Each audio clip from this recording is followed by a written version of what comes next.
no ouvido esquerdo eu não tenho audição nenhuma, né?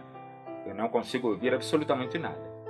E no ouvido direito eu tenho uma perda muito grande nas frequências agudas e médias, um pouco do médio, né?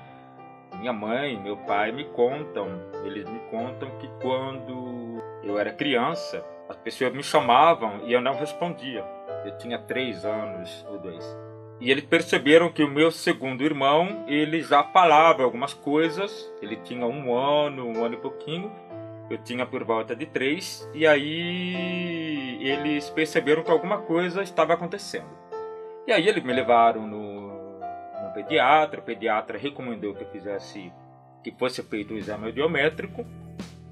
E na época, no exame foi constatado uma deficiência auditiva profunda no ouvido esquerdo e moderada severa no ouvido direito. Então, isto significa que muitas vezes eu não consigo ouvir um passarinho cantando ou o barulho de uma água caindo, notas muito agudas também. Sem o auxílio de um aparelho, eu não consigo ouvir. A partir do momento que eu comecei a estudar música, eu comecei a entender o problema que eu tenho. Quando eu comecei a estudar música, principalmente quando eu comecei a estudar teclado, eu tive que me esforçar muito no sentido de aprender a ler partituras muito bem, porque na leitura eu consigo tocar aquilo que eu não ouço.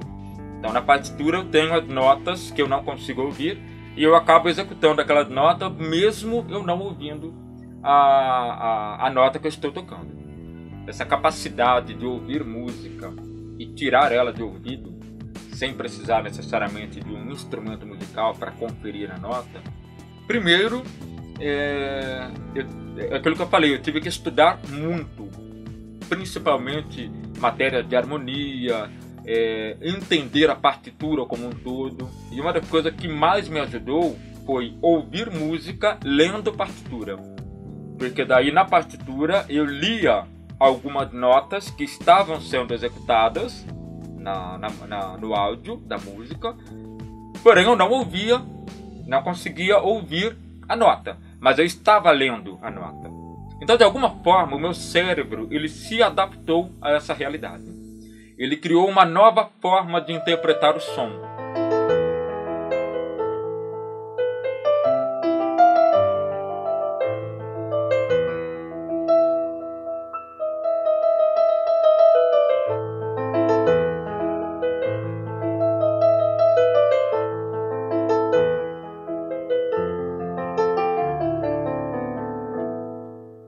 Bom, são vários fatores que me levaram a querer ser músico, né?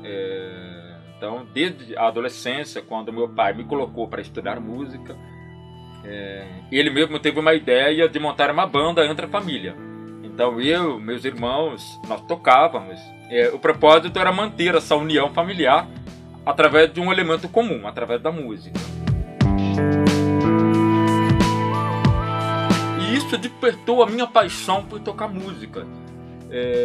Mas até então eu não tinha muito claro a decisão de ser um músico profissional. Mas essa decisão veio mesmo quando eu conheci um músico profissional e ele me mostrou um outro lado da excelência do profissionalismo na música. Tocar em festa, tocar por hobby, e eu pude contemplar uma coisa mais profissionalizante da música através de um músico.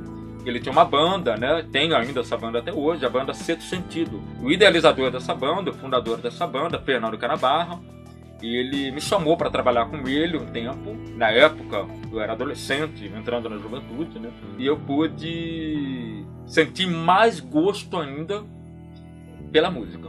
Mas a ideia de me profissionalizar mesmo, de largar tudo para viver de música, veio há 20 anos, né? Quando um conhecido chegou para mim, e eu falei para ele que eu tinha um trabalho para fazer na faculdade, e ele chegou para mim e falou assim: Júnior, você não é advogado, você é músico. E tinha tudo para dar certo no direito, e eu não tinha nada para dar certo na música. A vida sempre dá motivo para a gente mudar nossas ideias, através de circunstâncias, através da opinião do pai, da mãe, dos irmãos, dos amigos, namorado, namorada. Mas se a pessoa tem um desejo forte de fazer aquilo, ela precisa ser dedicada e determinada.